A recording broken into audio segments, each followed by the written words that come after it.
going, as far as getting guys, getting their feet up under them and understanding what to do and how to do it at the right kind of speed. But today looked good. The guys were flying around and having a good time, and it looked like we got some promise, like we got some potential.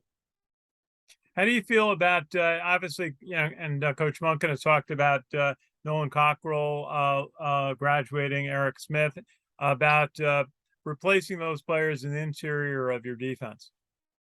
We're excited to find out who is going to pick up where those guys left off.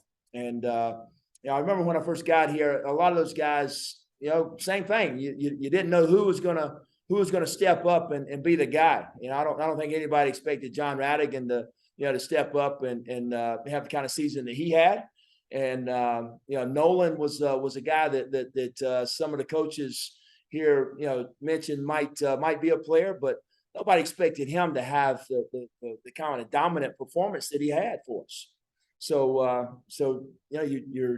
you go out there and some guys pick it up quick.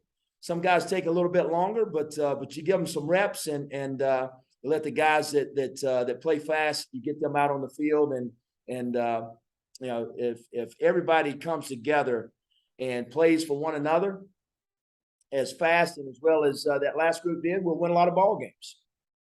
How do you feel about your general ability on run stopping with this group? I think we get a lot of reps in practice, stopping the run. I think our offense gives us great looks as far as three backs in the backfield and tight ends and unbalanced formations and all sorts of stuff. So we do pretty good. We'll see a lot of reps at that, and we get really good at it. And lining up and playing against Coastal, you still get some of those same runs, out of their offense, but Coastal's got a few other gadgets that we got to get a little bit better at as well.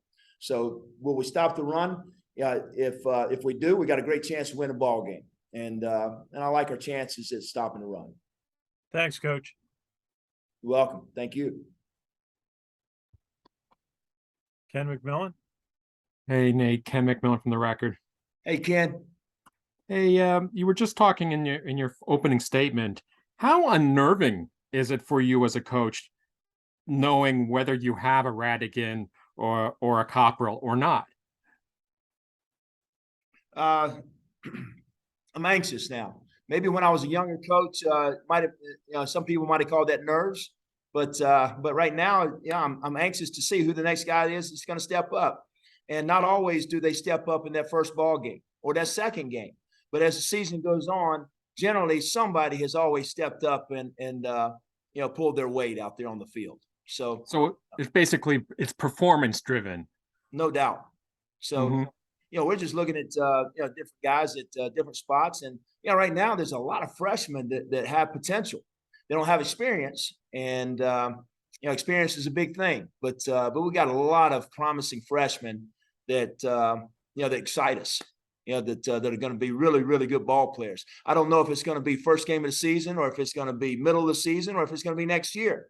But we're really excited about their potential. Has it been your tendency to not go with freshmen? I've always worked for head coaches that said if you can get the freshmen ready to play, do it. And a lot of times you have a bit of trepidation about putting younger guys in there because they're usually the ones that make more mistakes. So if there's a way to get some freshmen in there that the rest of the guys can count on from a responsibility within the scheme of the defense, then absolutely we want to get those guys in there. So sometimes it's as a little role, in a package. It might be a pass rushing deal or somebody in a dime package that goes in and covers just in just one or two coverages. So we're exploring those opportunities for us to get some of the young guys into the ball game in some limited roles. Sure. You were mentioning about a Radigan and a Cockrell. Do you need one guy from each level to rise to this standard? Because I think you're pretty happy with like Marquel Broughton so far as being a leader and taking charge. But do you need one guy from the line, one guy from the linebacker, and one guy from the secondary to fulfill your desire for this leadership and just the ability? Ken, we had a ton of leaders, great leaders on this last ball team that we had, and we won some big ball games. And a lot of it could have been directly related to that leadership. So I want as much leadership as I can get out there on the field, in the classroom, in the weight room. It's just as much as I can. And this is a place where you find that. But we're also looking for playmakers. And if you get playmakers at every level of your defense, then you ought to have a really good defense. And if you get somebody up front that that wins and gets pressure on the quarterback, you get somebody that next level that fills gaps really well, and somebody on the back end that can cover and get interceptions for you, then it's a whole lot easier to defend whoever you're playing against. And then kind of one more here. 2 days ago, we were talking to both Jeff and Brent, and they were, like we were coming off a couple ugly practices. You've been around this game a long time. How often do ugly practices happen? How do you snap out of it? And where do you think you stand now? Man, I'd rather have an ugly practice than an ugly game. And if I can get that out of my system before game time, I'm good to go. So let's get on to the next one. If we got a bad one, let's get on and move on and see the things that maybe from a coaching standpoint, how did we make it, bad?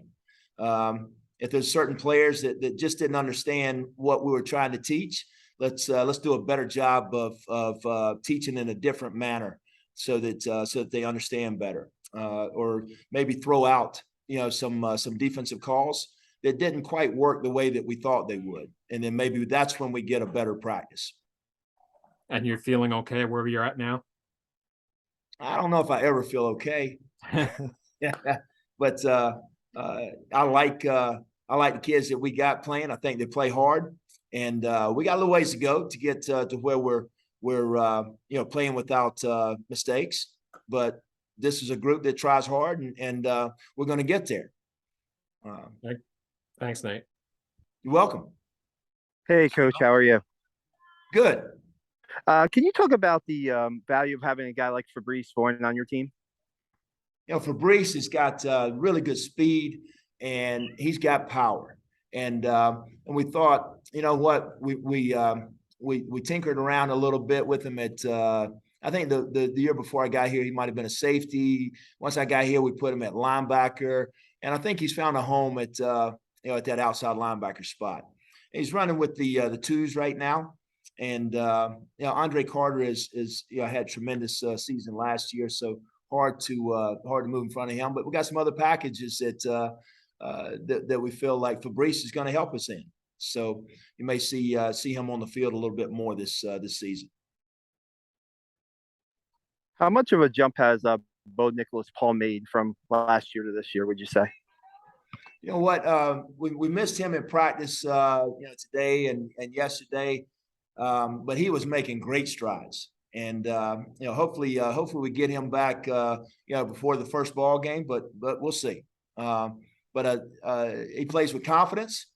He's if he makes a mistake, he's not a guy that shies away from getting out there and giving it his all the next play. So he's a guy that has had big interception before and made some plays for us in the special teams. And I'm excited about the possibility of him getting on the field and doing big things for us defensively. We have time for one more. Yeah, Coach, just ask you a little bit about pass defense. We talked a little bit about to Marquel Broughton last Saturday about looking back at like the game against Wake last year in Western Kentucky when aggressive quarterbacks were able to get a fair number of completions.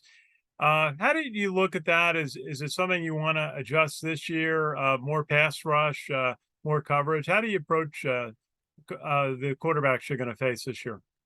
Yeah, we won a lot of ball games last year that, where we got pressure on the quarterback, or we got some takeaways or turnovers. We got some big plays out of our secondary, knocking balls down and things like that.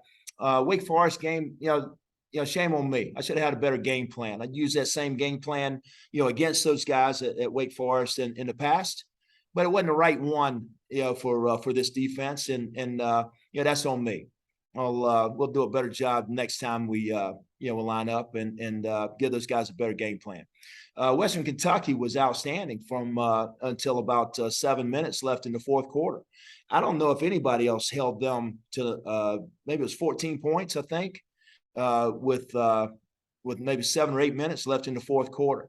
So I was very excited about our team, going into there. Then we sort of let things get away a little bit and didn't stay focused on the task at hand. And we got to be able to finish out the games like that, and we'll concentrate on that in practice and do a better job if we ever play the number one quarterback in the country again. Thanks, Coach. All right.